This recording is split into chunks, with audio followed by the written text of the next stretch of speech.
সব শেহতীয়াকৈ উজনি অসমত যোনবোৰ বিশেষকৈ শিৱসাগৰ জিলাত যোনবোৰ অভিযান চলি আছে কিছু স্বয়ম্ভু নেতাই তেওঁলোকে নিজকে SP বৰ্ডাৰ ইলেকশ্যন অফিচাৰৰ দৰে তেওঁলোকে ভাও ধৰি ঘৰে ঘৰে সোমাই তেওঁলোকে নিজেই আইন হাতত তুলি লোৱা এটা দেখা গৈ আছে।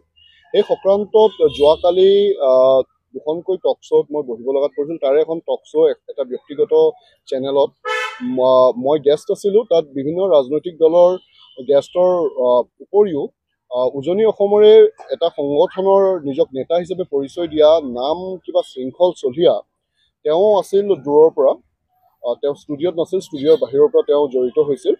আৰু সেই ক্ষেত্ৰত যেতিয়া মডাৰেটৰে এংকাৰে আৰম্ভণি কৰে শ্ব'টো আৰম্ভণি কৰাৰ পাছত মোক ক'বলৈ দিয়া হ'ল আৰু মই সম্পূৰ্ণৰূপে শালীনতা বজাই আইনসংগতভাৱে যিখিনি কথা মই ক'ব লাগে আৰু যি হিচাপে আইনৰ বিৰুদ্ধে গৈ ৰুল অফ লক আণ্ডাৰমাইন কৰা হৈছে, কনষ্টিটিউচনেল চুপ্ৰিমেচিক তেওঁলোকে আপহেল কৰিবলৈ পৰা নাই জিলা প্ৰশাসনে।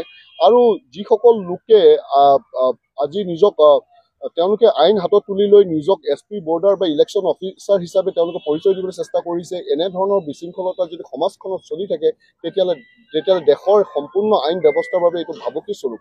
এই কথাখিনি কোৱাৰ পাছত তেওঁ কথাখিনি যেতিয়া ক'ব ধৰিলে, তেওঁ কোনো কথা নাই বতৰ নাই, আইন আমি নামানো, দেশ থাকিলে আদেশ নালাগে, এনেধৰণৰ কথা ক'লে।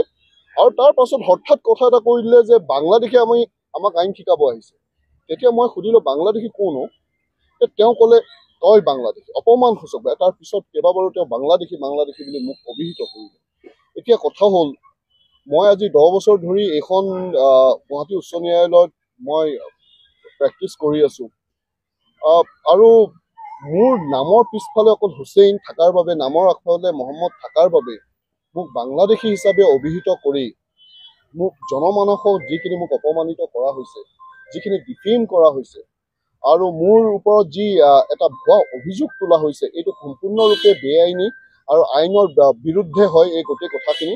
সেয়েহে আজি মই আইনগতভাৱে আজি চিফ জুডিচিয়েল মেজিষ্ট্ৰেট কামৰূপ মেট্ৰত মই এখন ক্ৰিমিনেল ডিফেমেশ্যন কেছৰ লগতে তাৰ লগত যিখিনি জড়িত ছেকশ্যনছ আছে যে দেশত বা ৰাজ্যত যি এটা এনিমিটি সৃষ্টি কৰিবলৈ চেষ্টা কৰিছে, তেওঁলোকে কমিউনেল টেনশ্যন এটা সৃষ্টি কৰিবলৈ চেষ্টা কৰিছে, এই গোটেইখিনি দফা সংলগ্ন কৰি এটা ক্ৰিমিনেল কেছ এটা মই ইতিমধ্যে ফাইল কৰিছোঁ।